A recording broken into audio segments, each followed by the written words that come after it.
Welcome to University of Rhode Island, Classics 395, Greek Myth, Gods, Heroes, and Humans.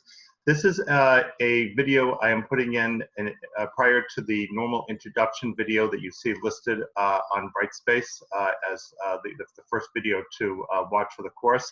I'm putting this video in because this is the first year, the first semester, University of Rhode Island is converting all of its classes online from Sakai, the old online medium, to Brightspace. I'm putting this in because when you listen to the videos through the course, you will notice quite a few references to Sakai and components of workshops that were originally on Sakai when these videos were made.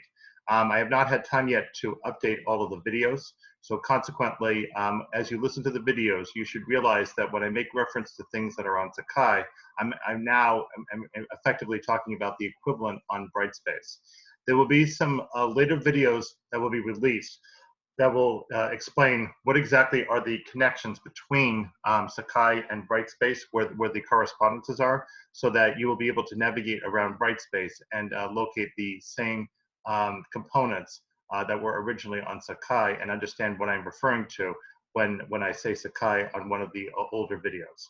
So please understand this as we go through. Again, welcome to the course. Feel free to contact me, Professor Nicholas Sterling, and I do hope that this will be a really excellent course for you, and that the experience of doing this on Brightspace will be a relatively easygoing time for you. So thank you very much, and I look forward to meeting you soon.